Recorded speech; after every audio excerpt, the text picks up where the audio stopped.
Hello दोस्तों, स्वागत है आपका हमारे चैनल पर, जहां हम आपको किताबों का ज्ञान सरल और रोचक तरीके से पहुंचाते हैं। आज हम आपके लिए लेकर आए हैं एक ऐसी किताब की कहानी जिसने लाखों लोगों की सोच और जिंदगी को बदल दिया है। हम बात कर रहे हैं रॉबर्ट कियोसाकी की बेस्ट सेलर किताब रिच डैड पुअर डैड की। ये किताब आपको पैसे की समझ, फाइनेंशियल एजुकेशन और अमीर बनने की मानसिकता को गहराई से समझने का मौका देती है। इसमें दो डैड्स की कहानियां हैं, एक अमीर डैड और दूसरे गरीब डैड। दोनों के विचार और फैसले किस तरह से उनकी आर्थिक स्थिति को प्रभावित करते हैं, यही इस किताब का मुख्य संदेश है। इस वीडियो में हम आपको रिच डैड पुअर डैड के 6 सबक, सबसे जरूरी सिद्धांत और प्रेरणादायक कहानियों को हिंदी में सरल शब्दों में समझाने जा रहे हैं। अगर आप अपनी आर्थिक जिंदगी को बेहतर बनाना चाहते हैं तो ये वीडियो आपके लिए एक गाइड की तरह काम करेगा। इसमें आप जानेंगे कि पैसा आपके लिए कैसे काम कर सकता है, संपत्ति और कर्ज में फर्क क्या होता है, क्यों फाइनेंशियल एजुकेशन आपके स्कूल के सिलेबस से ज्यादा जरूरी है और अमीर लोग अपनी सोच से कैसे अमीर बनते हैं। यदि आपको वीडियो पसंद आए तो इसे लाइक और शेयर करें और हमारे चैनल को सब्सक्राइब करना ना भूलें, क्योंकि हमारा लक्ष्य है कि हम आपको वो ज्ञान दें जो आपकी जिंदगी को एक नई दिशा दे सके। चलिए अब बिना देरी के शुरू करते हैं इस अद्भुत सफर को और जानते हैं कि रॉबर्ट कियोसाकी की इस महान किताब ने हमें क्या सिखाया है। तो बात ऐसी है कि रॉबर्ट कियोसाकी, जो कि इस किताब के लेखक हैं, उनके 2 पिता थे। उनके एक पिता जो कि पढ़े लिखे और PhD होल्डर थे, मगर जिंदगी भर गरीबी रहे और गरीबी में ही मरे। इसीलिए ना रॉबर्ट उन्हें पुअर डैड कहते थे। वहीं उनके दूसरे पिता बहुत पढ़े लिखे तो नहीं थे, लेकिन काफी अमीर थे, इसीलिए रॉबर्ट उन्हें रिच डैड बुलाते थे। तो अब ये सोचने की बात है कि किसी भी इंसान के एक ही वक्त में 2 पिता कैसे हो सकते हैं। तो इसका जवाब यही है कि उनके गरीब पिता यानी कि रियल पिता का एक ही सपना था कि रॉबर्ट खूब मेहनत से पढ़ाई करने के बाद किसी बड़ी सी कंपनी में नौकरी करके अपने भविष्य को सुरक्षित कर ले। मगर रॉबर्ट के दूसरे पिता जो कि अमीर थे, वो एक्चुअली में रॉबर्ट के दोस्त माइक के पिता थे और वो चाहते थे कि रॉबर्ट अपनी जिंदगी में कुछ चैलेंजेस को ले, क्योंकि सारे सबक सिर्फ स्कूल में ही नहीं सीखे जाते। कुछ सबक ऐसे होते हैं जिन्हें इंसान अपनी जिंदगी के तजुर्बों से ही सीखता है। तो स्कूली पढ़ाई सिर्फ आपको अच्छे ग्रेड्स तो दिला सकती है, लेकिन जिंदगी की पढ़ाई बहुत कुछ सिखाती है। बेशक पढ़ाई लिखाई की अपनी अहमियत है, मगर सिर्फ इसके भरोसे बैठ करके ही सब कुछ हासिल नहीं किया जा सकता। तो चलिए जानते हैं कि एग्जैक्टली हमें क्या करना है और कैसे करना है। उसके लिए पहला सबक कहता है कि अमीर लोग पैसे के लिए काम नहीं करते। सुनने में थोड़ा अजीब है, लेकिन इस लाइन को समझने के लिए ये कहानी आपकी काफी मदद करेगी। तो होता ऐसा है कि एक आदमी था जिसके पास एक गड्ढा था। जब भी उसे अपने गड्ढे से कुछ मेहनत करवानी होती थी तो वो एक गाजर को उसके सामने लटका देता था। उस गाजर को देखते ही गधा उसे खाने के लालच में काम करता चला जाता था। उसे बड़ी उम्मीद थी कि एक दिन वो उस गाजर तक पहुंच ही जाएगा। अभी उस आदमी के लिए तो एक अच्छी खासी तरकीब बन गई काम करवाने की, मगर बेचारे गधे को कभी भी वो गाजर नहीं मिल पाई। अब पूछिए क्यों? क्योंकि वो गाजर बस एक छलावा है। बहुत से लोग ठीक उस गधे की तरह ही होते हैं। वो मेहनत पर मेहनत के लिए चले जाते हैं, इस उम्मीद में कि एक दिन वो अमीर बन जाएंगे, मगर पैसा उनके लिए महज एक सपना बन के रह जाता है। इस सपने के पीछे भागने से आप उस तक कभी नहीं पहुंच सकते। तो पैसे के लिए काम करने की बजाय पैसे को अपने लिए काम करने दीजिए। जब आप अमीर बनना चाहते हैं तो सिर्फ पैसे कमाने के लिए काम ना करें, क्योंकि जिस तरीके से हम अमीर बनने की राह में कदम बढ़ाते हैं, हमारा डर और लालच हम पर हावी होने लगता है कि कहीं हम गरीब के गरीब ही ना रह जाएं। बस इसी डर से हम और ज्यादा मेहनत करने में जुट जाते हैं। फिर हमारा लालच हम पर हावी होने लगता है। हम उन सारी खूबसूरत चीजों की कल्पना करने लगते हैं जो पैसे से हासिल की जा सकती हैं। अब यही डर और लालच हमें ऐसे चक्कर में उलझा देता है जो कि कभी भी खत्म नहीं होता। तो हम अब और मेहनत करते हैं कि और ज्यादा कमा सके, और फिर हमारा खर्च भी उसी हिसाब से बढ़ने लगता है। तो इसी को अमीर डैड राइट रेस कहते हैं। अब इसका नतीजा ये हुआ कि हम पैसे कमाने के लिए हद से ज्यादा मेहनत करते हैं, खर्च करते हैं, और ये एक ट्रैप है, यानी कि ये एक जाल है और आपको लालच और डर का ये ट्रैप अवॉइड करना है, क्योंकि हम में से ज्यादातर लोग जो अमीर होना चाहते हैं वो इसी ट्रैप का शिकार हो जाते हैं। तो पैसे के पीछे मत भागिए, बल्कि पैसे को अपने पीछे भागने के लिए मजबूर कर दीजिए। आपकी नौकरी लगी है तो आप काम पर यह सोच करके मत जाइए कि हर महीने आपको एक पे चेक लेना है, क्योंकि वो पे चेक आपके सारे बिल्स मुश्किल से ही भर पाता है। वैसे ये हर महीने की कहानी बन जाती है। फिर तंग आकर के आप कोई दूसरी नौकरी ढूंढ करके और ज्यादा मेहनत करने लगते हैं, लेकिन तब भी आप पैसे के लिए ही काम कर रहे होते हैं, और यही वजह है कि आप कभी भी अमीर नहीं बन पाते। सच का सामना कीजिए। आपकी जवाबदेही खुद के लिए है, ना कि दूसरों के लिए। तो आपके जो भी सवाल है वो आप खुद से पूछिए, क्योंकि उनका जवाब सिर्फ आपके ही पास है। क्या आप सिर्फ इसलिए काम कर रहे हैं कि आपकी जिंदगी में सिक्योरिटी रहे? एक ऐसी नौकरी जहां से आपको निकाले जाने का कोई डर ना हो, या फिर आप सिर्फ 2 पैसे कमाने के लिए काम करते हैं और आपको लगता है कि एक दिन आप इस तरीके से अमीर हो जाएंगे? क्या बस यही आपको सेटिस्फाई करने के लिए काफी है? अगर आपका जवाब हां है, तो मुझे आपकी सोच पर बड़ा अफसोस है, क्योंकि आपने जो अमीर बनने का सपना देखा है ना, वो कभी पूरा नहीं होने वाला। आप हमेशा गरीबी में ही जिएंगे। लेकिन अगर आपका जवाब ना है, तो आपका पहला कदम यह होगा कि सबसे पहले आप अपने मन से डर को हटा दीजिए, क्योंकि ज्यादा पैसा ना कमा पाने का डर और लालची आपको बगैर सोचे समझे काम करने के लिए मजबूर करता है, और हमारा यही कदम हमें नाकामयाबी की तरफ धकेलता है। बेशक हम सबके अंदर डर और चाहत की भावना होती है, और ये नेचुरल है, लेकिन उन्हें खुद पर इतना हावी ना होने दीजिए कि हम उनके बस में होकर के उलटे सीधे फैसले लेने लग जाएं। बेहतर होगा कि हम जो भी करें, पहले उसके बारे में खूब सोच लें। हमेशा दिल से नहीं, बल्कि दिमाग से काम ले। हर सुबह अपने आप से पूछिए कि क्या आप उतना कर पा रहे हैं जितना कि आपको करना चाहिए? क्या आप अपनी पोटेंशियल का पूरा इस्तेमाल कर पा रहे हैं? आम लोगों की तरह सोचना छोड़ दीजिए, जो काम सिर्फ और सिर्फ पैसे के लिए करते हैं। ये सोचना छोड़ दीजिए कि मेरा बॉस कम पैसे देता है, मुझे ज्यादा मिलना चाहिए, मैं ना इससे ज्यादा कमा सकता हूं। एक बात याद रखिए, आपकी परेशानियों के लिए सिर्फ आप जिम्मेदार हैं, कोई और नहीं। बॉस अगर आपकी सैलरी को नहीं बढ़ा रहा है तो उसे इल्जाम मत दीजिए। जब आप खुद की प्रॉब्लम्स की जिम्मेदारी लेते हैं, तो सिर्फ आप ही उसका हल निकाल सकते हैं। और यही वो पहला सबक और पहला प्रिंसिपल है जो कि आमिर डैड ने रॉबर्ट को सिखाया। इस सबक का एक पार्ट ये भी था कि अमीर डैड ने उन्हें एक कन्वीनियंस स्टोर में काम करने पर लगा दिया। उन्हें इस काम के कोई पैसे नहीं मिले, वो बस काम करते रहे, और इसका फायदा ये हुआ कि वो अपने दिल से काम में लगे रहे, और इस दौरान कई नए आइडियाज उनके दिमाग में आते रहे। पैसे को अपने पीछे कैसे भगाया जाए, इस बारे में उन्हें कई विचार मिले। उन्होंने देखा कि उस स्टोर की क्लर्क कॉमिक्स बुक के फ्रंट पेज को 2 हिस्सों में फाड़ देती थी। आधा हिस्सा वो रख लेती और आधा हिस्सा फेंक देती थी, तो देर शाम में स्टोर में एक डिस्ट्रीब्यूटर आया करता था। वो कॉमिक्स बुक्स के ऊपरी आधे हिस्से को क्रेडिट के लिए लेता, पर बदले में नई कॉमिक्स बुक्स दे जाया करता। तो एक दिन उन्होंने उस डिस्ट्रीब्यूटर से पूछा कि क्या वो पुरानी कॉमिक्स बुक्स ले सकते हैं। वो इस शर्त पर मान गया कि वो उन कॉमिक्स को बेचेंगे नहीं। ये उनके दिमाग में बिजनेस का एक नया आइडिया था। उन्होंने वो पुरानी कॉमिक्स बुक्स अपने दोस्तों और बाकी बच्चों को पढ़ने के लिए किराए पर देनी शुरू कर दी। बदले में वो हर किताब का 10 सेंट किराया वसूल करते थे। हर किताब सिर्फ 2 घंटे के हिसाब से पढ़ने के लिए दी जाती थी, तो असल मायनों में वो उन्हें बेच नहीं रहे थे। उन्हें उस गैराज पर काम भी नहीं करना पड़ा जहां से वो कॉमिक्स किराए पर देते थे। उन्होंने माइक की बहन को काम पर रखा, जिसके लिए उसे हर हफ्ते $2 दिया जाता, तो एक ही हफ्ते में उन्होंने $9.5 कमाए। और इस तरह उन्होंने सीखा कि पैसे को खुद के लिए काम करने दो, न कि आप पैसे के लिए काम करो। तो इसी के साथ अब आगे है दूसरा सबक, जो कहता है कि फाइनेंशियल लिटरेसी क्यों सिखाई जाए।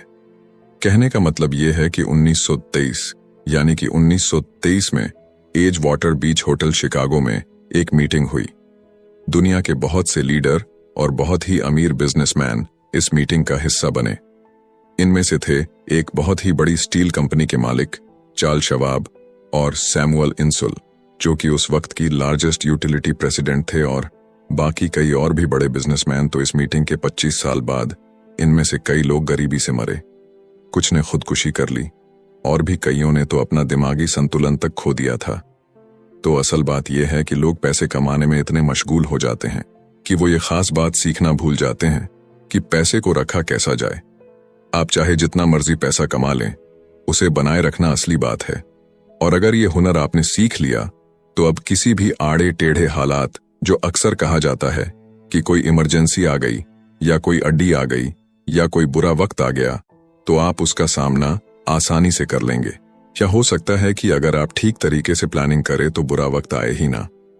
वैसे लॉटरी में मिलियन जीतने वाले लोग कुछ सालों तक तो मजे से जीते हैं, मगर फिर वापस उसी पुराने हालात में पहुंच जाते हैं। तो अधिकतर लोगों के सवाल होते हैं कि अमीर कैसे बने या अमीर बनने के लिए क्या करें। इन सवालों के जवाब से अधिकतर लोगों को निराशा ही होती है, मगर इसका सही जवाब होगा कि पहले आप फाइनेंशियल लिटरेट बनना सीखें। देखिए, अगर आपको एम्पायर स्टेट बिल्डिंग खड़ी करनी है तो सबसे पहले आपको एक गहरा खड्डा खोदना पड़ेगा, फिर उसके लिए एक मजबूत नींव रखनी पड़ेगी। लेकिन अगर आपको एक छोटा सा घर बनाना हो तो एक 6 इंच कंक्रीट स्लैब डाल करके भी आपका काम चल जाएगा। मगर अफसोस तो इसी बात का है कि हम में से ज्यादातर लोग 6 इंच स्लैब पर एक एम्पायर स्टेट बिल्डिंग खड़ी करना चाहते हैं, और वो ऐसा करते भी हैं तो जाहिर सी बात है कि बिल्डिंग टूटेगी ही टूटेगी। गरीब डैड रॉबर्ट से बस यही चाहते थे कि वो खूब पढ़ाई करे, लेकिन अमीर डैड उसे फाइनेंशियली लिटरेट बनाना चाहते थे। ज्यादातर स्कूल सिस्टम बस घर बनाना सिखाते हैं, मजबूत फाउंडेशन नहीं। स्कूली शिक्षा और पढ़ाई की अपनी अहमियत है, मगर असल जिंदगी में यही सब कुछ नहीं है। और इसी के साथ आगे है तीसरा सबक, जो कि कहता है कि लायबिलिटीज और एसेट्स के बीच में फर्क समझे और हमेशा एसेट्स खरीदे। वैसे सुनने में ये बड़ी आसान सी बात लगती है ना, लेकिन यही एक नियम है जो आपको अमीर बनाने में मदद करेगा। अक्सर गरीब और मिडिल क्लास लोग लायबिलिटीज को यानी कि जिम्मेदारियों को एसेट्स समझ लेते हैं, यानी कि अपनी संपत्ति समझ लेते हैं। मगर अमीर जानता है कि असल में एसेट्स होते क्या हैं, और वो वही खरीदता है अमीर डैड। किस यानी कि KISS किस प्रिंसिपल में यकीन रखते हैं, जिसका मतलब है कीप इट सिंपल स्टूपिड। उन्होंने लेखक और उसके दोस्त माइक को यही सिंपल बात सिखाई, जिसकी बदौलत वो इतनी मजबूत फाउंडेशन रखने में कामयाब रहे। इसी की यही सिंपल बात है कि लायबिलिटीज यानी कि अपनी जिम्मेदारियों और एसेट्स यानी कि संपत्ति के बीच में फर्क को समझे और एसेट्स खरीदे। लेकिन अगर ये इतना ही सिंपल है तो हर आदमी अमीर होता है ना। मगर यहाँ पर मामला उल्टा है। ये एक्चुअली में इतना सिंपल है कि हर कोई इस बारे में सोचता तक नहीं है। लोगों को लगता है कि उन्हें लायबिलिटीज और एसेट्स के बीच में फर्क पता है, मगर उन्हें सिर्फ लिटरेसी के बारे में मालूम है, फाइनेंशियल लिटरेसी के बारे में नहीं। मतलब ये कि इनकम स्टेटमेंट को प्रॉफिट और लॉस का स्टेटमेंट मानकर चलना चाहिए। इसका सिंपल सा मतलब है कि इनकम यानी कि आपके पास कितना पैसा आया, और एक्सपेंस यानी कि आपके पास से कितना पैसा खर्च हुआ। बैलेंस शीट एसेट्स और लायबिलिटीज के बीच बैलेंस बताती है। बहुत से पढ़े लिखे अकाउंटेंट को भी ये पता नहीं होता है कि आखिर बैलेंस शीट और इनकम स्टेटमेंट कैसे एक दूसरे से जुड़े हैं। और अगर हम इस बात को समझना चाहें तो एसेट्स वो चीजें होती हैं जो आपके लिए पैसे कमाने का काम करती हैं। मान लीजिए आप कोई घर खरीद करके उसे किराए पर देते हैं, तो उसी किराए से आप वो लोन भी चुका सकते हैं जो आपने घर खरीदने के लिए लिया था। अब घर भी आपका हुआ और उससे मिलने वाला किराया भी। इसके उलट लायबिलिटीज आपकी जेब से पैसे खर्च करवाती है, जैसे कि घर खरीद करके उसमें रहने से आपको कोई किराया नहीं मिलने वाला। तो अब आप समझ गए होंगे कि अगर अमीर बनना है तो एसेट्स खरीदिए, और गरीब ही रहना है तो लायबिलिटीज। अमीर लोगों के पास ज्यादा पैसा इसलिए होता है कि वो इस KISS keep it simple stupid principle पर यकीन करते हैं। वहीं दूसरी तरफ गरीब लोग इस प्रिंसिपल को ठीक से समझ ही नहीं पाते। इसीलिए इस बात पर जोर दिया जा रहा है कि सिर्फ लिटरेट नहीं बल्कि फाइनेंशियल लिटरेट बनिए। सिर्फ नंबर से कुछ नहीं होता। फर्क तो तब पड़ता है जब आप अपनी कहानी खुद लिखे। अधिकतर परिवारों में देखा गया है कि जो मेहनती होता है उसके पास पैसा भी ज्यादा होता है, मगर उसका फायदा क्या? जब सारा पैसा लायबिलिटीज में ही खर्च हो जाए तो आइए समझते हैं कि मिडिल क्लास आदमी अपना पैसा किस तरीके से खर्च करता है।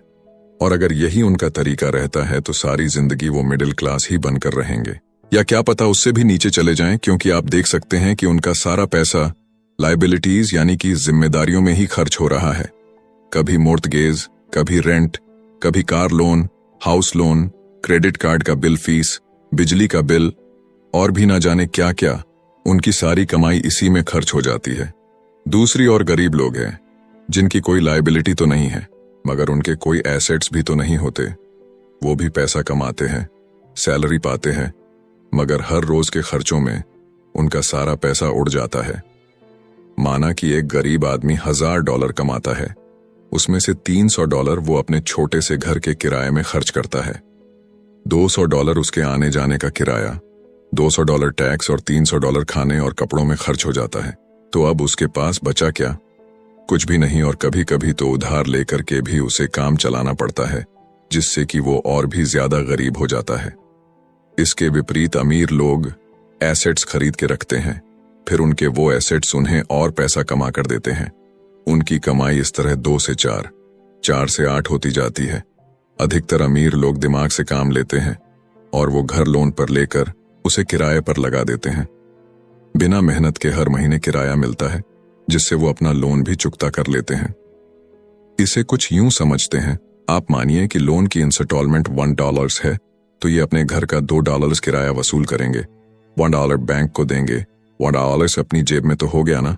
बिना मेहनत के पैसा कमाना तो एक्चुअली में अमीर डैड और गरीब डैड के बीच बस सोच का फासला है।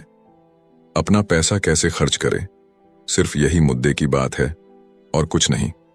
1966 के दिनों में अगर बच्चों से पूछा जाता था कि वो बड़े होकर क्या बनेंगे, तो सबके पास यही जवाब होता था कि वो अच्छे ग्रेड्स लाएंगे और डॉक्टर बनेंगे, इंजीनियर बनेंगे। तब सबको यही लगता था कि अच्छे ग्रेड्स लेकर के वो बहुत पैसा कमा सकेंगे। हालांकि उनमें से बहुत बच्चे आज बड़े होकर के डॉक्टर बन चुके हैं। बावजूद इसके उनमें से काफी लोग आज भी फाइनेंशियली स्ट्रगल करते नजर आएंगे, क्योंकि उन्हें हमेशा यही लगा कि ज्यादा पैसा कमाने से उनकी सारी परेशानियां दूर हो जाएंगी। मगर आज के दौर में ऐसा नहीं है। आज बहुत से बच्चे फेमस एथलीट बनना चाहते हैं, या फिर सीईओ, या फिर कोई मूवी स्टार या रॉक स्टार, क्योंकि उन्हें पता है कि सिर्फ अच्छी पढ़ाई और अच्छे ग्रेड्स के भरोसे बैठ करके वो करियर में सक्सेस नहीं पा सकते। आजकल फाइनेंशियल नाइटमेयर बहुत आम हो गया है। अक्सर नए शादीशुदा जोड़े ये सोचते हैं कि उनकी सैलरी अब डबल हो जाएगी, क्योंकि दोनों जने कमा रहे हैं। एक छोटे से घर में रहते हुए वो अब बड़े घर के सपने देखते हैं, इसीलिए वो पैसा बचाना शुरू कर देते हैं। इसकी वजह से उनका सारा ध्यान सिर्फ अपना कैरियर बनाने पर होता है। उनकी कमाई बढ़ने लगती है तो जाहिर है उसी हिसाब से खर्चे भी बढ़ेंगे। तो मुद्दा मामला ऐसा है कि अब जब आप फाइनेंशियल लिटरेट हुए बिना पैसा बनाते हैं या बिना सोचे समझे उसे खर्च करते हैं, तो होता यह है कि आप पहले से भी ज्यादा खर्चा करने लगते हैं। ये एक ऐसा चक्कर है जो फिर से चलता ही रहता है। नई जोड़े ने अब इतना पैसा कमा लिया है कि वो एक बड़ा घर खरीद सके। उन्हें तो यही लगेगा कि वो अब थोड़े अमीर हो गए हैं, मगर असलियत तो ये है कि बड़े घर के साथ उन्होंने नई लायबिलिटीज भी खरीद ली है। उनके कैश फ्लो में अब प्रॉपर्टी टैक्स का खर्च बढ़ गया है। अब उन्हें एक नई गाड़ी भी चाहिए, फर्नीचर भी चाहिए, सब कुछ नया। उनकी लायबिलिटीज बढ़ती ही चली जा रही है, और ज्यादातर होता यही है कि इनकम के साथ साथ खर्चे भी बढ़ने लगते हैं। फिर एक दिन अचानक इस सच्चाई का खुलासा होता है, मगर तब तक हम इस राइट रेस में बुरे तरीके से फंस चुके होते हैं। फिर ऐसे ही लोग हमारे लेखक रॉबर्ट के पास आकर के पूछते हैं कि अमीर कैसे बना जाए। अब यही सवाल तो मुसीबत की जड़ है, क्योंकि सबको लगता है कि पैसा ही हर चीज का इलाज है। ये मानना ही एक बड़ी गलती है। उनकी समस्या ये नहीं है कि वो ज्यादा पैसा नहीं कमा रहे, बल्कि ये है कि जो कुछ उनके पास है उसे हैंडल कैसे करें। वैसे एक कहावत है जो यहाँ पर लागू होती है, जब तुम खुद को एक गहरे गड्ढे में पांव तो और खोदना छोड़ दो। क्योंकि ज्यादातर लोग पब्लिक स्पीकिंग से घबराते हैं। मनोचिकित्सक यानी कि साइकेट्रिस्ट का मानना है कि लोग इसलिए घबराते हैं क्योंकि उन्हें रिजेक्शन का डर होता है, औरों से अलग होने का डर होता है। लोग हमारे बारे में क्या सोचेंगे या हम पर वो कहीं हंसेंगे तो नहीं, बस यही सोचकर कि ज्यादातर लोग पब्लिक स्पीकिंग से दूर भागते हैं। वो वही करना पसंद करते हैं जो सब कर रहे होते हैं। ऐसे लोग खुद को भीड़ का हिस्सा बना करके संतुष्ट हो जाते हैं। आपका घर आपका सबसे बड़ा एसेट है, लोन लीजिए। अरे अब तो प्रमोशन हो गया है, अब तो सैलरी बढ़ गई है, तो नया घर तो ले ही लो। यही सब बातें ना हम लोगों से सुनते आ रहे हैं, और फिर हम भी ना उसी रास्ते पर चल पड़ते हैं, क्योंकि जो सब कर रहे हैं वो जरूर से सही ही होगा। भाई इतने सारे लोग मिलकर के कोई गलती तो नहीं कर सकते। ना ऐसा हम सोचते हैं, राइट? मगर नहीं, ऐसा बिल्कुल भी नहीं है। अमीर डैड ने कहा था कि जापानीज लोग 3 चीजों की ताकत जानते थे, तलवार, कीमती जवाहरात और शीशा। तलवार बाजुओं की ताकत का प्रतीक है, कीमती जवाहरात पैसे की ताकत का, और शीशा खुद के अंदर छुपी हुई ताकत को दिखाता है, और वही हमारी सबसे बड़ी ताकत है। जब आप खुद को जानते हैं शीशे के सामने, अगर आप खुद से सवाल पूछ सकते हैं कि मैं सही हूं या मुझे भी भीड़ का हिस्सा बनकर रहना चाहिए, तो जो जवाब आपको मिलेगा बस वही आपकी असली ताकत है। तो गरीब और मिडिल क्लास खुद को पैसे का गुलाम बनने देते हैं, इसीलिए वो कभी भी अमीर नहीं बन पाते। 16 साल के रॉबर्ट और माइक अमीर डैड के साथ हर उस मीटिंग में जाया करते थे जो वो अपने अकाउंटेंट, मैनेजर्स, इन्वेस्टर और एम्प्लॉयज के साथ रखा करते। यहां एक ऐसे अमीर डैड देखने को मिलते हैं जो पढ़े लिखे नहीं हैं, जिन्होंने 13 साल में ही स्कूल छोड़ दिया था, मगर आज वो मीटिंग कर सकते हैं और अपने नीचे काम करने वाले पढ़े लिखे लोगों को ऑर्डर देते हैं, उन्हें बिजनेस के टिप्स समझाते हैं। एक ऐसा इंसान जो भीड़ का हिस्सा नहीं बना, जिसने रिस्क लिया और जिसने लोगों की परवाह नहीं की, जिससे ये डर नहीं था कि लोग उसके बारे में क्या सोचेंगे। इन मीटिंग्स का नतीजा ये हुआ कि लेखक और उनका दोस्त दोनों स्कूली पढ़ाई में मन नहीं लगा पाए। जब भी उनकी टीचर कोई काम देती थी, उन्हें रूल्स के हिसाब से करना होता था, तो उन्हें एहसास हुआ कि स्कूली पढ़ाई किस तरीके से बच्चों की प्रतिभा को निखरने नहीं देती, उसे दबा देती है, उनकी क्रिएटिविटी को मारकर उन्हें एक सांचे में ढालकर इस समाज का एक मशीनी हिस्सा भर बना देती है। और उन्हें टीचर की इस बात से भी इनकार था कि अच्छे ग्रेड्स लाकर के ही सक्सेसफुल और अमीर बना जा सकता है। वैसे एक दिन रॉबर्ट की अपने गरीब डैड से बहस हो गई। उनके पिता का मानना था कि उनका घर उनके लिए सबसे बेस्ट इन्वेस्टमेंट है, मगर वो एक रेड रेस में भाग रहे थे। उनकी इनकम और खर्चे बराबर ही थे, उन्हें पूरा करने के लिए उनके पास एक पल की भी फुर्सत नहीं थी। यही बात रॉबर्ट उन्हें समझाना चाह रहे थे कि उनके पिता के लिए वो घर एसेट नहीं बल्कि लायबिलिटी है। घर पर उनके पैसे खर्च हो रहे थे, बदले में मिल कुछ नहीं रहा था। ये बात उनके गरीब डैड नहीं समझ पा रहे थे। तो बस यही फर्क था गरीब और अमीर डैड के बीच में। खैर, उनकी बहस तो चलती रही। उन्होंने अपने गरीब पिता को बताया कि अधिकतर लोगों की जिंदगी लोन चुकाने में ही निकल जाती है। जिस घर को वो खरीदते हैं उसके लिए वो 30 साल तक लोन भरते हैं, फिर एक और बड़ा घर लेते हैं और अपना लोन रिन्यू कराते हैं। अब घर की कीमत भी उसी हिसाब से बढ़ेगी या नहीं, ये निर्भर करता है। कुछ लोग ऐसे भी हैं जिन्होंने घर खरीदने के लिए एक बड़ी रकम ली थी। जितनी घर की कीमत नहीं थी, उससे ज्यादा कर्ज उनके सर पर चढ़ गया। इसका सबसे बड़ा नुकसान लोगों को ये होता है कि वो बाकी जगह इन्वेस्टमेंट नहीं कर पाते, क्योंकि उनका सारा पैसा उस घर पर लगा है। उन्हें कभी इन्वेस्टमेंट करने का मौका ही नहीं मिल पाता और ना ही वो इस बारे में कुछ सीख पाते हैं, और इसी तरीके से कई एसेट्स उनके हाथों से निकल। अगर इसके बदले लोग सिर्फ एसेट्स पर ध्यान दें तो उनका फ्यूचर कहीं ज्यादा बेहतर हो सकता है। अब उदाहरण के लिए रॉबर्ट की पत्नी के पेरेंट्स एक बड़े से घर में शिफ्ट हो गए। उनका सोचना था कि अपने लिए बड़ा और नया घर लेना एक सही फैसला है, क्योंकि बाकियों की तरह उन्हें भी घर लेना एक एसेट्स लगता था। अगर वो ये जान करके हैरान रह गए कि उस घर का प्रॉपर्टी टैक्स $1000 था, ये उनके लिए बहुत ही बड़ी कीमत थी, और क्योंकि वो रिटायर हो चुके थे तो इतना पैसा टैक्स के रूप में भरना उनके रिटायरमेंट बजट के बाहर था। बेशक हम ये नहीं कह रहे कि आप एक नया घर ना लें, बल्कि हम समझाना चाहते हैं कि जितने पैसे से आप एक बड़ा घर लेंगे, उतने पैसे आप किसी एसेट में इन्वेस्ट करें तो बेहतर होगा। आपका एसेट आपके लिए कमाई करेगा और कुछ ही समय के बाद आपके पास इतना पैसा होगा कि आप आसानी से मनपसंद घर ले पाएंगे, और वो भी बिना किसी लोन के। तो अब सवाल यह है कि अमीर और ज्यादा अमीर क्यों होते रहते हैं, वही मिडिल क्लास आगे क्यों नहीं बढ़ पाते? इसके पीछे भी ना एक वजह है, और कारण एकदम सिंपल है। अमीर एसेट खरीदते हैं जो कि उनका पैसा दुगना करता रहता है। उस पैसे से उनके सारे खर्चे मजे में निपट जाते हैं, और मिडिल क्लास क्या करते हैं? वो तो बस महीने की एक तारीख का इंतजार करते हैं। जब उनकी सैलरी आई तो सारी की सारी सैलरी तो खर्चों को पूरा करने में खत्म हो जाती है, तो इन्वेस्टमेंट कहां से होगा? और फिर जब सैलरी बढ़ती है तो उस पर टैक्स भी बढ़ जाता है, और उसी हिसाब से बाकी खर्चे भी।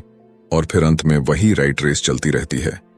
कहने का मतलब ये है कि एक कर्ज में डूबा समाज जहां पर हम रहते हैं, मतलब ये कि अपने घर को एसेट समझना ही वो रीजन है जो कि हमें कर्ज के बोझ तले दबाती है। आज यही अधिकतर लोगों की सोच है। अगर सैलरी बढ़ी है तो लोग सोचते हैं कि अब वो बड़ा सा घर ले सकते हैं, क्योंकि उन्हें ये अपने पैसे का सही इस्तेमाल लगता है। इसके बदले अगर वो पैसा सही जगह लगाया जाए तो उनकी जिंदगी हमेशा के लिए बदल सकती है। लेकिन ऐसा हो नहीं पाता, क्योंकि उनका सारा वक्त हाड़ तोड़ मेहनत करने में चला जाता है। अपनी नौकरी को सेफ जोन समझ करके वे उससे अलग कुछ सोच ही नहीं पाते, और साथ ही उन पर कर्ज का इतना बोझ होता है कि वो नौकरी छोड़ने का रिस्क ले ही नहीं सकते। अब जरा खुद से सवाल कीजिए कि आज आप नौकरी छोड़कर बैठ जाते हैं तो कितने दिन आपका गुजारा चलेगा? क्योंकि अगर आप फाइनेंशियली लिटरेट नहीं हैं, अगर आपने सारी उम्र सिर्फ सैलरी के भरोसे ही काटी है और एसेट्स के बदले आपने लायबिलिटीज पाल ली है, तो यकीनन आपकी जिंदगी बहुत ही कड़ी चुनौती है। सिर्फ नेटवर्थ के भरोसे आपका काम नहीं चल सकता। नेटवर्थ बताता है कि आपके पास वाकई में कितना पैसा है, चाहे वो गैराज में पड़ी पुरानी कार के रूप में ही क्यों ना हो। अब भले ही वो कार कुछ काम की ना हो, जबकि वेल्थ का मतलब है कि आपके पास जो पैसा है उससे आप कितना और पैसा कमा रहे हैं।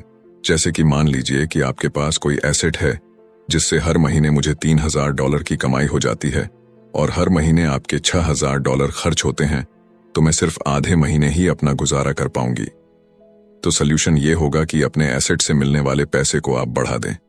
जब वो $6000 आपको मिलने लगेगा तो आप रातों रात अमीर नहीं हो जाएंगे, मगर इस तरह आप वेल्थी होने लगेंगे। अब अगर आप अचानक नौकरी छोड़ते भी हैं तो आपके एसेट्स आपका सारा खर्च कवर कर लेंगे। अब वेल्थी तभी बन पाएंगे जब आपके खर्च आपके एसेट्स की ग्रोथ से कम रहे, और इसी के साथ आगे है चौथा सबक, जो कहता है कि अपने काम से काम रखें। दुनिया की सबसे बड़ी फूड चैन मैकडोनाल्ड के फाउंडर रे क्रॉकनी एक MBA क्लास में की स्पीच थी। ये 1947 की बात है। उनकी ये स्पीच बड़ी ही शानदार थी। लोगों को प्रेरित करने वाले स्पीच के बाद जब MBA क्लास के स्टूडेंट्स ने कुछ वक्त उनके साथ बिताने की गुजारिश की तो वो उनके साथ बियर पीने चले गए। बातों बातों में रे ने अचानक एक सवाल किया कि क्या आप लोग जानते हैं कि मैं किस बिजनेस में हूं? अब ये बात तो सबको मालूम थी कि वो हैमबर्गर बेचते थे। इस बात पर वो हंसने लगे और बोले कि उनका असल बिजनेस तो रियल एस्टेट है, क्योंकि मैकडोनाल्ड के लिए हर लोकेशन का चुनाव सोच समझ कर किया जाता है। जहां उसकी फ्रेंचाइज बनाई जाती है वो जमीन भी साथ ही बेची जाती है। तो इसका सीधा सा मतलब है कि मैकडोनाल्ड की फ्रेंचाइज खरीदने वाले को वो जमीन भी खरीदनी पड़ती थी। तो इस तरीके से ये एक रियल एस्टेट बिजनेस भी हुआ। यही सबक अमीर डैड ने रॉबर्ट को सिखाया कि अक्सर लोग खुद के लिए छोड़ करके बाकी सबके लिए काम करते हैं। वो टैक्स पे करके गवर्नमेंट के लिए काम करते हैं, वो उस कंपनी के लिए काम करते हैं जहां वो नौकरी करते हैं, बैंक का मॉर्टगेज देकर उसके लिए काम करते हैं। और ये सब इसलिए क्योंकि हमारा एजुकेशन सिस्टम ही ऐसा है। स्कूल हमें एम्प्लॉय बनना सिखाता है ना कि एम्प्लॉयर।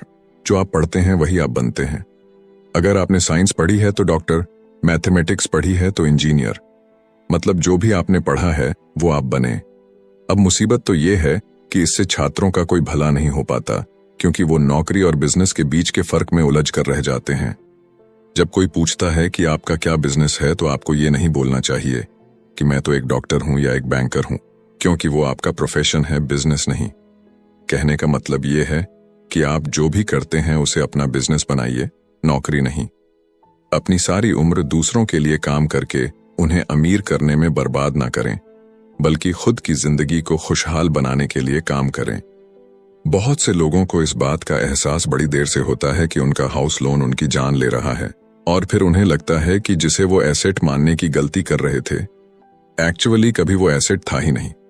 जैसे उन्होंने कार ली तो उससे जुड़े तमाम खर्चे उनकी लायबिलिटीज बन गए, तो उनकी मुसीबतें शुरू हो जाती हैं। इसीलिए तो हम एसेट कॉलम पर इतना ज्यादा जोर दे रहे हैं ना कि आपकी इनकम कॉलम पर, और यही फाइनेंशियली सिक्योर होने का सही तरीका है। आप कितने अमीर हैं ये जानने का सही तरीका नेटवर्थ इसलिए नहीं है, क्योंकि जब भी आप अपने एसेट बेचते हैं तो उन पर भी टैक्स लगता है। आपको उतना पैसा नहीं मिलता जितना कि आप सोचते हैं। आपके बैलेंस शीट के हिसाब से आपको जितना भी पैसा मिलेगा उस पर भी आपको टैक्स देना पड़ेगा। ये किताब आपको कभी ये सलाह नहीं देगी कि आप अपनी नौकरी छोड़ें। आप अपनी नौकरी करते रहिए और साथ ही एसेट्स भी खरीदते रहिए। और एसेट्स से मेरा मतलब है सही और असली मायने में एसेट्स। मैं ये नहीं कहूंगी कि आप कोई कार्ड लीजिए, क्योंकि वो मेरी नजर में एसेट्स यानी कि संपत्ति नहीं है, क्योंकि जैसे ही आप उसे चलाना शुरू करते हैं वो अपनी कीमत का 25% खो देती है। अब किस तरह के एसेट्स खरीदे जाने चाहिए, यहां हम आपको कुछ उदाहरण देते हैं। ऐसा बिजनेस जहां आपकी मौजूदगी जरूरी ना हो, जो दूसरे लोग आपके लिए चलाएं, क्योंकि आप वहां पर ज्यादा वक्त देंगे तो वो बिजनेस नहीं, नौकरी होगी। दूसरा है रियल एस्टेट पे पैसा लगाएं। तीसरा है स्टॉक और बांड खरीदे। तो जब एसेट खरीदे तो अपनी पसंद की चीजों पर पैसा लगाएं, क्योंकि आपका मन होगा तभी आप उस पर ध्यान दे पाएंगे। अगर उसमें आपकी रुचि होगी तो आप उसे बेहतर समझ पाएंगे। रॉबर्ट को रियल एस्टेट और स्ट्रोक्स में रुचि थी, खासकर छोटी कंपनीज में इन्वेस्ट करना। अपने अमीर डैड की सलाह पर उसने अपनी नौकरी कभी नहीं छोड़ी। वो जॉब करता रहा, साथ ही अपने एसेट कॉलम को बड़ा और मजबूत बनाता चला गया। एक पैसा भी जो आप कमाते हैं उसे बेकार न जाने दें। अपने पैसे को अपना गुलाम मानकर चलिए, जो कि आपके लिए काम करे। आप लग्जरी खरीदना चाहते हैं, शौक से खरीदे, कोई बड़ी बात नहीं, मगर ये ना भूले कि अमीर और मिडिल क्लास में यही सोच का फर्क है। जहां मिडिल क्लास पैसा आते ही पहले लग्जरी में खर्च करेगा, वहीं अमीर आदमी उसे अंत में खरीदेगा। और इतना समझ लेने के बाद अब अगले सबक में आप अमीर लोगों के सबसे बड़े सीक्रेट के बारे में जानेंगे। तो 5वां सबक कहता है कि अमीर पैसा इन्वेंट करते हैं। अलेक्जेंडर ग्राहम बेल ने टेलीफोन इन्वेंट करने के बाद उसे पेटेंट कर दिया था। इनका बिजनेस बढ़ा और संभालने में मुश्किल होने लगी तो वो वेस्टर्न यूनियन गए और उन्हें अपना पेटेंट और छोटी सी कंपनी $1,00,000 में बेचने की पेशकश की। उस वक्त की वेस्टर्न यूनियन के प्रेसिडेंट ने पेशकश को ठुकरा दिया। उन्हें ये दाम कुछ ज्यादा ही लग रहे थे और फिर उसके बाद एक बड़ी कंपनी AT&T का जन्म हुआ। रॉबर्ट 1984 से प्रोफेशनल तौर पर पढ़ा रहे हैं। एक चीज जो हजारों लोगों को पढ़ाने के बाद उन्होंने जानी तो वो ये कि उन सब लोगों में पोटेंशियल था, बल्कि हर एक इंसान में पोटेंशियल है जो कि हमें महान बना सकती है। इसके बावजूद जो हमें रोकता है वो है खुद पर डाउट रखना। स्कूल छोड़ने के बाद हमें पता चलता है कि जिंदगी में आगे बढ़ने के लिए सिर्फ ग्रेड्स ही काफी नहीं होते। जैसे सिर्फ स्मार्ट लोग ही आगे नहीं बढ़ते, बल्कि वे बढ़ते हैं जो कि बोल्ड भी होते हैं। ये सच है कि फाइनेंशियल जीनियस होने के लिए इसकी नॉलेज भी होनी चाहिए, मगर साथ ही हिम्मत और बोल्डनेस भी चाहिए। ज्यादातर लोग पैसे के मामले में कोई रिस्क नहीं लेना चाहते, मगर अमीर होने के लिए आपको रिस्क लेने ही पड़ेंगे, क्योंकि हो सकता है कि आने वाले सालों में एक नया बिल गेट्स पैदा हो या अगला अलेक्जेंडर और बाकी शायद दिवालियां बनकर गरीब हो जाए। अब ये आपकी मर्जी है, आप इनमें से क्या बनना चाहते हैं। अगर आप अपना फाइनेंशियल IQ बढ़ाते हैं तो बहुत कुछ हासिल कर सकते हैं, और अगर नहीं तो आने वाले साल और भी डरावने हो सकते हैं, क्योंकि हर पुराना जाता है तो नया आता है। तो जो आज है वही सबसे खुशहाल वक्त है। आज के दौर में लोग ज्यादा फाइनेंशियली स्ट्रगल कर रहे हैं क्योंकि उनकी सोच अभी भी पुरानी है। फिर वे अपनी गलती ना मानकर या तो अपने बॉस को इल्जाम देंगे या नई टेक्नोलॉजी को। जो कभी कल के दौर में एसेट था वही आज लायबिलिटी बन चुका है, तो आपको अपडेट रहने की जरूरत है। रॉबर्ट ने एक गेम डिजाइन किया जिसे वो कींच फ्लो कहते हैं। ये लोगों को सिखाता है कि पैसा कैसे काम करता है, अमीर बनने की राह क्या है और राइट रेस से बाहर कैसे निकले। ये सारी चीजें इस गेम से समझाने की कोशिश की गई है। एक दिन एक औरत आई। गेम खेलने के दौरान उसने एक बोर्ड कार्ड जीता, जिसका मतलब था कि उसने उस गेम में एक बोर्ड जीती। वो औरत बड़ी खुश हुई, मगर जब उसे पता चला कि वोट लेने के लिए तो उसे एक बड़ी रकम टैक्स भरनी होगी, तो उसकी खुशी गायब हो गई। वो वोट उसके लिए अब एसेट नहीं बल्कि लायबिलिटी बन गई।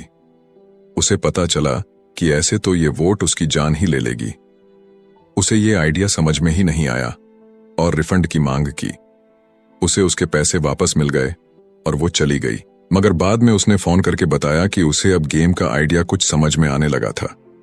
वो उस गेम से अपनी लाइफ को जोड़ करके देख पा रही थी।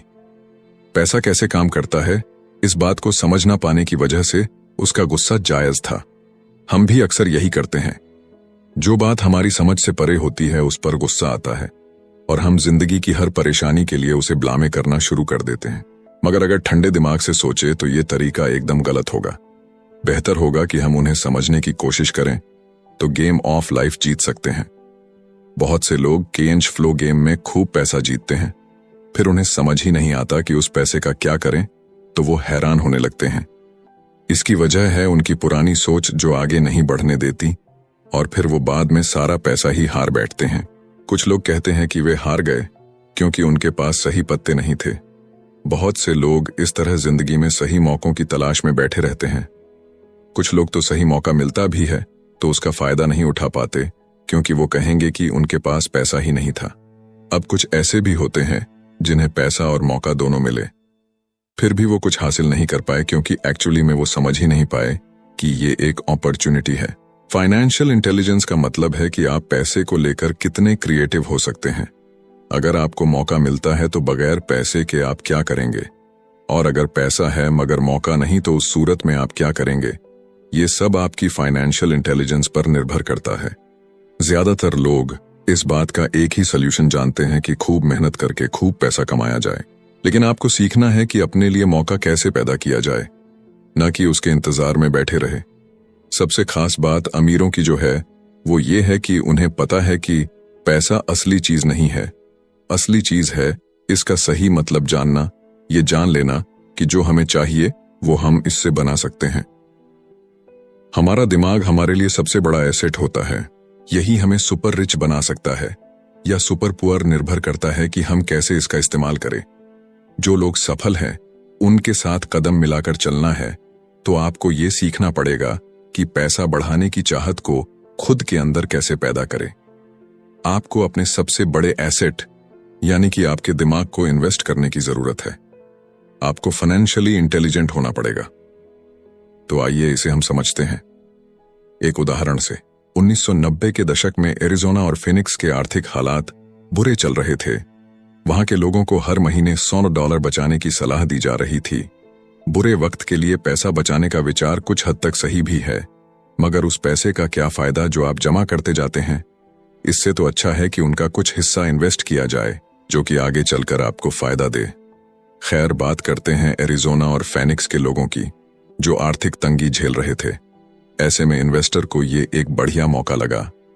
लोग जो अपनी प्रॉपर्टी अपने पौने दामों में बेच रहे थे उसे कई इन्वेस्टर्स ने हाथों हाथ खरीद लिया। रॉबर्ट ने भी $75,000 की कीमत वाला एक घर सिर्फ $20,000 में खरीद लिया। इसके बाद उन्होंने अर्तोनी के ऑफिस में एक ऐड दिया, $75,000 वाला घर सिर्फ $60,000 में। बस इसे लेने के लिए ग्राहक टूट पड़े। रॉबर्ट का फोन बजना बंद ही नहीं हो रहा था कि ये पैसा उनको उस एसेट से मिलने जा रहा था जो उन्होंने प्राइमरी नोट के रूप में ग्राहक से लिया था, और उन्हें ये पैसा कमाने में केवल 5 घंटे लगे। उन्होंने जो $40,000 इन्वेंट करे वो उनके एसेट कॉलम से क्रिएट हुए थे, और बगैर टैक्स के उन्होंने अचानक ही मिले एक मौके का फायदा उठाकर ये पैसा क्रिएट अपने इनकम कॉलम में ऐड कर लिए।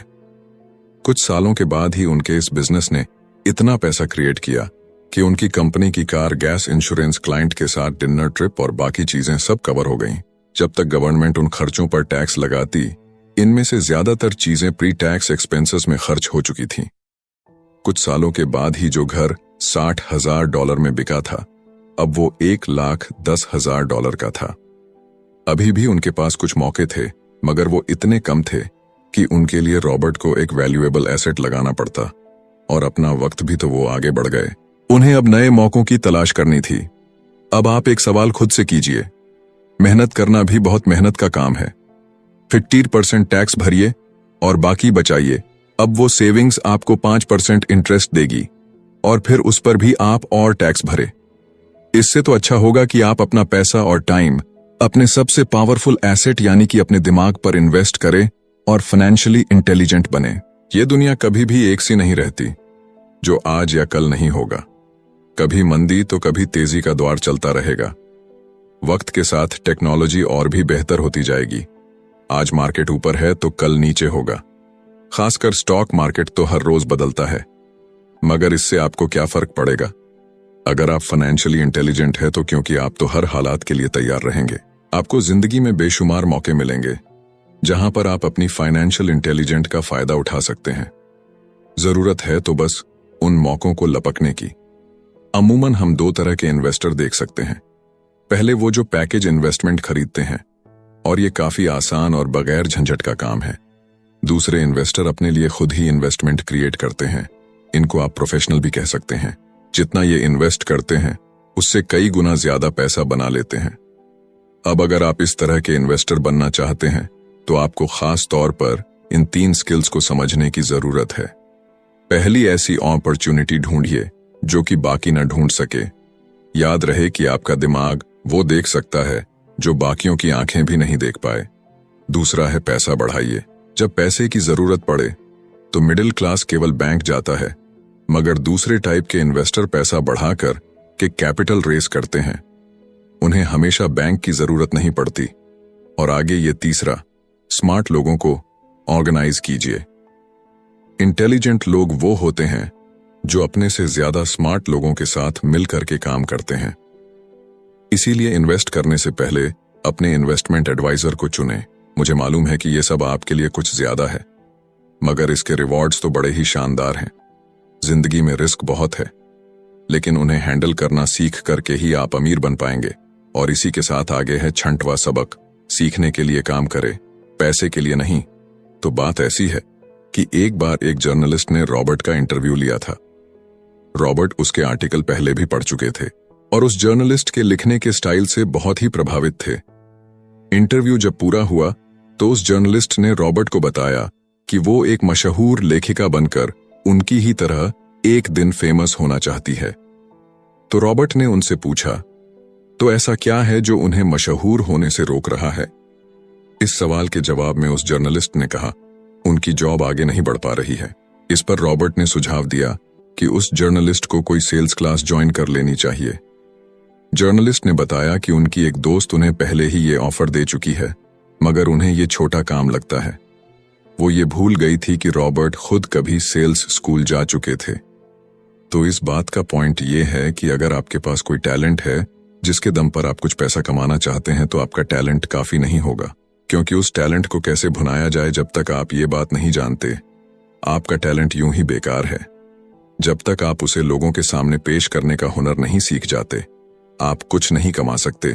तो बेचने की कला सीखने में कोई शर्म की बात नहीं है। किसी भी सेल्समैन को इसके लिए शर्मिंदा नहीं होना चाहिए। एक तो सबसे बड़ा फर्क अमीर डैड और गरीब डैड के बीच में था, वो ये है कि गरीब डैड हमेशा नौकरी की चिंता करते थे कि जॉब हमेशा सिक्योर रहे, क्योंकि एक सेफ जॉब ही उनके लिए सब कुछ थी। जबकि अमीर डैड हमेशा सिर्फ और सिर्फ कुछ सीखने पर जोर देते थे। अमीर बनने के लिए आपको बहुत कुछ सीखना पड़ेगा। इसके अलग पहलू को देखें तो स्कूल हमें रिवॉर्ड करते हैं किसी एक ही खास चीज में महारत के लिए। इसका एक उदाहरण देखिए, जब डॉक्टर मास्टर की डिग्री लेते हैं तो उसके बाद किसी एक स्पेशल फील्ड में डॉक्टरेट करते हैं, जैसे कि पीडियाट्रिक या कुछ और, मतलब एक छोटे से विषय पर उन्हें बहुत पढ़ना पड़ता है उस फील्ड में महारत के लिए, और यही उनका रिवॉर्ड होता है। ऐसे ही बहुत कुछ जानने के लिए जो थोड़ा बहुत आप सीखते हैं, वो नॉलेज तभी आएगी जब आप अलग अलग कंपनीज के लिए काम करेंगे, दुनिया की अलग अलग चीजों को जाएंगे, चीजें कैसे काम करती है, ये सभी बातें अनुभव करेंगे, तभी आपकी नॉलेज बढ़ेगी। शायद यही वजह थी कि अमीर डैड छोटे रॉबर्ट और माइक को अपने साथ लेकर जाते थे जब वे अपने डॉक्टर, अकाउंटेंट्स, लॉयर या किसी प्रोफेशनल से मिलने जाते। जब रॉबर्ट ने मैरिन कॉर्प्स ज्वाइन करने के लिए अपनी हाई पेइंग जॉब छोड़ी, तो उसके गरीब मगर पढ़े लिखे पिता समझ नहीं पा रहे थे कि रॉबर्ट ने ऐसी शानदार नौकरी क्यों छोड़ी। वे गलत तरह से इस फैसले से सख्त निराश हुए। रॉबर्ट ने उन्हें समझाने की हर मुमकिन कोशिश की कि उनका ऐसा करना क्यों जरूरी था, मगर उन्हें तो ये बात हजम ही नहीं हो रही थी। रॉबर्ट ने उन्हें कहा कि वो सीखना चाहते हैं कि खुले आसमान में कैसे उड़े। उन्हें जानना था कि वर्कर्स की टीम को कैसे हैंडल किया जाए। किसी भी कंपनी को अपने बलबूते पर चलाना कितना मुश्किल काम है। रॉबर्ट ये सब सीखना चाहते थे। वियतनाम से लौटने के बाद रॉबर्ट ने अपनी जॉब से रिजाइन कर दिया और जेरोक्स कॉर्प्स को ज्वाइन कर लिया। उन्हें यह नौकरी किसी फायदे के लिए नहीं चाहिए थी। वो इतने शर्मीले थे कि किसी को कुछ भी बेचने के ख्याल से ही उन्हें पसीना आ जाता। अपनी इसी कमी को दूर करने के लिए उन्होंने जेरोक्स के सेल्स ट्रेनिंग प्रोग्राम की शिक्षा ली। इसके बाद रॉबर्ट ने खुद अपनी कंपनी की शुरुआत की और अपना पहला शिपमेंट भेजा। वे अगर इसमें नाकामयाब रहते तो पक्का दिवालिया हो जाते, लेकिन उन्होंने ये रिस्क लिया और अपने अमीर डैड की सीख को याद रखा कि बेशक आप 30 की उम्र से पहले दिवालिया होने का रिस्क ले सकते हो, क्योंकि इस उम्र में आपको रिकवर होने का मौका भी मिल जाता है। ज्यादातर एम्प्लॉय अपने वर्कर्स को इतना तो पे करते हैं कि वो काम छोड़कर ना जाए, और ज्यादातर वर्कर भी जी फाड़ करके इसलिए मेहनत करते हैं कि वो काम से निकाले ना जाए। इसीलिए तो उन्हें सिर्फ अपनी सैलरी और कंपनी से मिलने वाले फायदों से ही मतलब होता है। इस सोच के साथ उनके कुछ साल तो बढ़िया गुजरते हैं, मगर ये लंबे समय तक काम नहीं करता। तो क्यों ना आप वो सब कुछ अभी सीखें जो आप सीखना चाहते हैं, इससे पहले कि आप कोई एक खास प्रोफेशन अपने लिए चुनें, क्योंकि अगर एक बार आपने अपना प्रोफेशन चुन लिया तो आप हमेशा के लिए उसी में बंध कर रह जाएंगे। तो दोस्तों, इसी के साथ ये समरी यहीं पर समाप्त होती है। धन्यवाद।